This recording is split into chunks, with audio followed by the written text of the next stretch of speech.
আসসালামু আলাইকুম। আজ আমরা আলোচনা করব হজরত ইব্রাহিম আলাইহিসসালামের অলৌকিক কিছু ঘটনা। বিসমিল্লাহির রহমানির রহিম। আল্লাহর নামে শুরু করছি, যিনি অসীম দয়ালু ও অসীম দয়াময়। আজকের এই বিশেষ পর্বে আমরা আলোচনা করব প্রিয় নবী হজরত ইব্রাহিম আলাইহিসসালাম এর জীবনের অলৌকিক ঘটনাসমূহ নিয়ে। হজরত ইব্রাহিম আলাইহিসসালাম এর জীবন কেবলমাত্র মুসলমানদের জন্য নয়, বরং সমগ্র মানব জাতির জন্য একটি মহৎ উদাহরণ। তার ধৈর্য, বিশ্বাস এবং আল্লাহর প্রতি গভীর আনুগত্য আমাদের সবাইকে অনুপ্রাণিত করে। হজরত ইব্রাহিম আলাইহিসসালাম ছিলেন আল্লাহর নবী ও রাসূল। তার সময়ে মানুষ বিভিন্ন ধরনের মূর্তি পূজা করত এবং আল্লাহর সত্যিকারের পরিচয় ভুলে গিয়েছিল। হজরত ইব্রাহিম আলাইহিসসালাম আল্লাহর বাণী প্রচার করতে শুরু করেন এবং তার নিজ সম্প্রদায়কে মূর্তি পূজা থেকে বিরত থাকার আহ্বান জানান। আগুনের মধ্যে সুরক্ষা। হজরত ইব্রাহিম আলাইহিসসালাম মূর্তি পূজার বিরুদ্ধে ছিলেন। তিনি একদিন দেখলেন তার সম্প্রদায়ের লোকেরা মূর্তি পূজা করছে। ইব্রাহিম আলাইহিসসালাম মূর্তিগুলোকে ভেঙে ফেললেন এবং কেবলমাত্র একটি বড় মূর্তি ছেড়ে দিলেন। যখন লোকেরা ফিরে এসে তাদের মূর্তিগুলো ভাঙা অবস্থায় দেখল, তারা খুব রেগে গেল এবং জানতে চাইল কে এই কাজ করেছে। তারা ইব্রাহিম আলাইহিসসালামকে সন্দেহ করল এবং তাকে রাজা নমরুদের সামনে নিয়ে গেল। নমরুদ ইব্রাহিম আলাইহিসসালামকে জিজ্ঞেস করল, তুমি কি এই মূর্তিগুলো ভেঙেছ? ইব্রাহিম আলাইহিসসালাম উত্তর দিলেন, বড় মূর্তিটাই তো ভেঙেছে সব মূর্তিগুলোকে। যদি তারা কথা বলতে পারে তবে তাদেরই জিজ্ঞেস করো। এই উত্তর শুনে সবাই হতবাক হলো, কিন্তু ইব্রাহিম আলাইহিসসালামকে শাস্তি দেওয়ার সিদ্ধান্ত নিল। তারা একটি বিশাল আগুন জ্বালালো এবং ইব্রাহিম আলাইহিসসালামকে তাতে নিক্ষেপ করলো। কিন্তু আল্লাহর হুকুমে আগুন ইব্রাহিম আলাইহিসসালামের জন্য শীতল এবং নিরাপদ হয়ে গেল। তিনি নিরাপদে আগুনের মধ্যে ছিলেন এবং আল্লাহর কুদরতে সুরক্ষিত ছিলেন। এই ঘটনা শুধু ইব্রাহিম আলাইহিসসালামের জন্য নয়, বরং তার সম্প্রদায়ের জন্য একটি শিক্ষা ছিল। তারা বুঝতে পারল যে ইব্রাহিম আলাইহিসসালাম সত্যিকার অর্থে আল্লাহর নবী এবং আল্লাহ তাকে রক্ষা করেছেন। এই ঘটনার পরেও নমরুদ এবং তার লোকেরা ইব্রাহিম আলাইহিসসালামের বিরুদ্ধে অবস্থান নেয়, কিন্তু ইব্রাহিম আলাইহিসসালাম তার দাওয়াত চালিয়ে যান এবং আল্লাহর বাণী প্রচার করতে থাকেন। মরা পাখি জীবিত হওয়া। হজরত ইব্রাহিম আলাইহিসসালামের কাছে প্রার্থনা করতেন। হজরত ইব্রাহিম আলাইহিসসালাম আল্লাহর কাছে প্রার্থনা করতেন এবং আল্লাহর কুদরত সম্পর্কে জানার আগ্রহ প্রকাশ করতেন। একদিন তিনি আল্লাহর কাছে জানতে চাইলেন, হে আল্লাহ, আপনি কিভাবে মৃতদের পুনরুজ্জীবিত করবেন? আল্লাহ তাকে নির্দেশ দিলেন, 4টি পাখি নাও এবং তাদের টুকরো টুকরো করো। তারপর তাদের দেহাংশ 4টে আলাদা পাহাড়ে চূড়ায় রেখে এসো। তারপর তাদের ডাকো, তারা তোমার কাছে উড়ে আসবে। ইব্রাহিম আলাইহিসসালাম আল্লাহর আদেশ পালন করলেন। তিনি 4টি পাখি নিলেন এবং তাদের টুকরো টুকরো করে 4টি পাহাড়ে চূড়ায় রাখলেন। তারপর তিনি তাদের ডাকলেন। আল্লাহর কুদরতে সেই পাখিগুলি জীবিত হয়ে ইব্রাহিম আলাইহিসসালামের কাছে ফিরে এলো।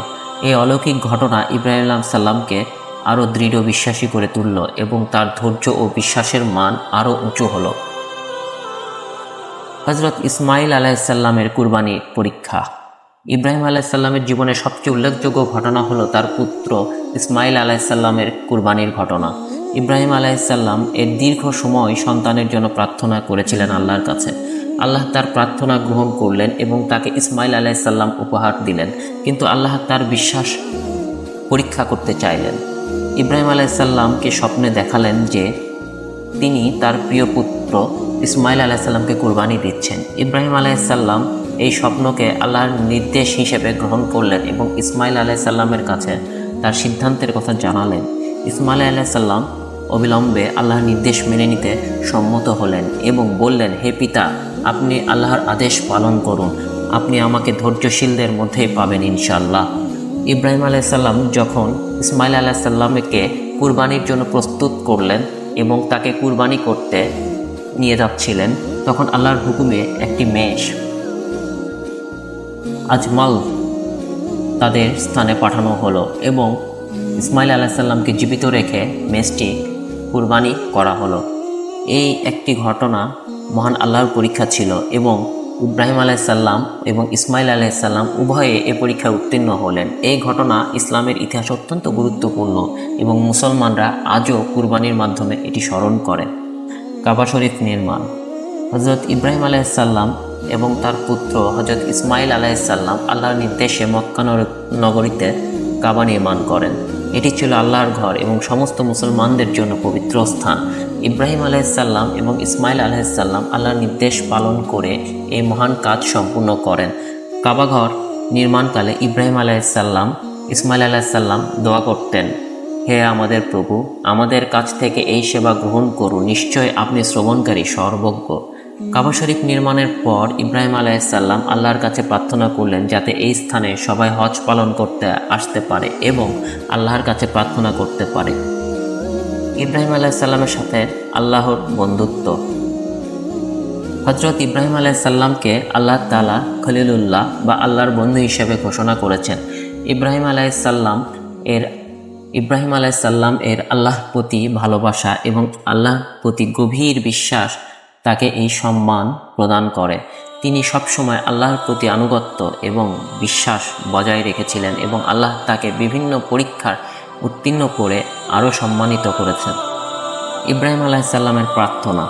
হজরত ইব্রাহিম আলাইহিসসালাম সবসময় আল্লাহর কাছে প্রার্থনা করতেন এবং তার দোয়া ছিল অত্যন্ত সুন্দর ও হৃদয়গ্রাহী। তার একটি বিখ্যাত দোয়া হলো, হে আমার প্রভু, আপনি আমাকে এবং আমার সন্তানদের নামাজ কায়েমকারীদের অন্তর্ভুক্ত করুন। হে আমাদের প্রভু, আমাদের দোয়া গ্রহণ করুন। হে আমাদের প্রভু, আমাকে এবং আমার পিতামাতাকে এবং সকল মুমিনকে ক্ষমা করুন যেদিন হিসাব নিকাশ হবে। সূরা ইব্রাহিম। ইব্রাহিম আলাইহিসসালামের সমাপ্তি। হজরত ইব্রাহিম আলাইহিসসালামের জীবনের শেষ পর্যায়েও তিনি আল্লাহর প্রতি আনুগত্য ও বিশ্বাস বজায় রেখেছিলেন। তিনি মৃত্যুর পূর্বে তার সন্তানদের আল্লাহর পথে চলার এবং ধর্মের পথে অবিচল থাকার উপদেশ দিয়েছিলেন। তার জীবনের প্রতিটি মুহূর্ত আমাদের জন্য একটি মহান শিক্ষা ও অনুপ্রেরণা। হজরত ইব্রাহিম আলাইহিসসালামের জীবন আমাদের জন্য অনেক শিক্ষণীয় ও অনুপ্রেরণার উৎস। তার বিশ্বাস, ধৈর্য এবং আল্লাহর প্রতি আনুগত্য আমাদের জীবনে অনুসরণীয় উদাহরণ। আল্লাহ তার প্রতি যে সমস্ত পরীক্ষায় রেখেছিলেন, তিনি প্রতিটি পরীক্ষায় উত্তীর্ণ হয়েছেন এবং একটি মহান উদাহরণ তৈরি করে রেখে গেছেন।